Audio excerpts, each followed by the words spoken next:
Chief legal analyst Khalif Rhodes is once again joining us. Khalif, President-elect Trump has said he'll take it on a case-by-case basis, right? Saying, okay, maybe some will get pardoned, some won't. But isn't that what we have the court system for? You would think that's what the court system was for, but let's make no mistake about it. President Trump, within his authority, the executive office has the pardoning power. So let me make it clear. He is within his right legally to do exactly what he's saying. But let me throw some numbers out there for you. Day one is what Trump says. On day one, I will start pardoning these folks because they're living in filthy, disgusting place that shouldn't even be allowed to be open. You're talking about 1,500 defendants that have been charged throughout this process. 250 people were in custody, 645 defendants have been sentenced or incarcerated, and also 139 of those folks, to your question about the criminal justice system, 139 of them went to trial. A jury of their peers decided that they were guilty. But let's look at one number that I think is extremely important. 140 police officers, both Capitol Police and Metropolitan Police that day, were hurt on the attack. So while we're talking about these 1,500 people that have been incarcerated and convicted by their peers, no one's speaking for this 140 folks that were hurt, injured, and 9 folks died on that day.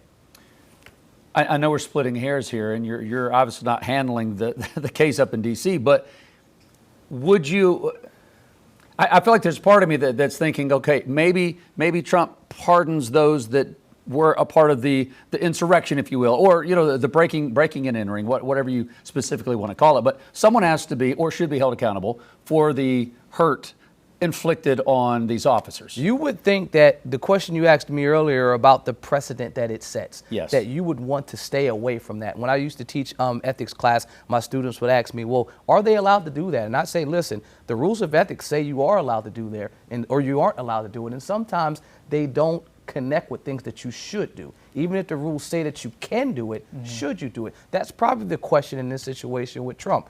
Can he do it? Yes. Should he do it? No. Because to your point, you have a lot of folks that are hurt, and you have a lot of folks, specifically law enforcement, specifically support individuals on the Republican side. So an overwhelming percentage of Republicans that are law enforcement would have voted for you. But now, on the other side, no one is speaking in or defending these folks that were hurt, that were injured, that were just literally trying to go to work and do their job that day. And so I to your point, pardoning any of those folks, regardless if you threw a rock, kicked down a door, broke glass, physically harmed, assaulted, and attacked, because those are some of the charges to these officers that were there that day, it's going to be problematic to now sell that to law enforcement that has actually voted for you on the other side. So that is the confusing argument in the mixed message that you send. While you do want someone that says they'll be a man of their word. Right. He's campaigning on this the entire time, that he believes that these folks were wrongfully incarcerated, that were unjustifiably convicted.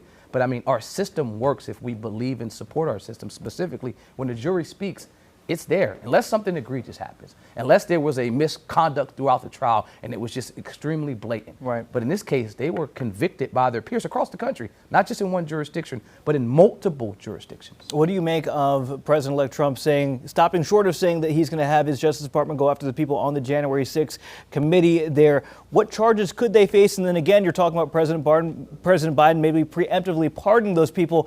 Has it all gotten out of hand? It's definitely close. I mean, I don't think it's completely out of hand, but we are very close to losing control and sense of what these checks and balances were put in place. While you have President-elect Trump saying he's going to free folks that were convicted, he made the statement that some of the folks that were on the committee investigating what happened that day should be thrown in prison. That comment doesn't make sense to me because those folks are elected officials doing their job. They're in the Senate, they're in the House, they're in these committees, making sure that the work of the people was done and why it was interfered, and they're trying to get down to the bottom of it. I do like the statement that he said he will not use his Justice Department to go after, those people. Okay, I like that. But I do not like the fact that you're making a statement saying folks that were doing their job within the House that were elected officials should now be subject to going to jail or prison for being on a committee.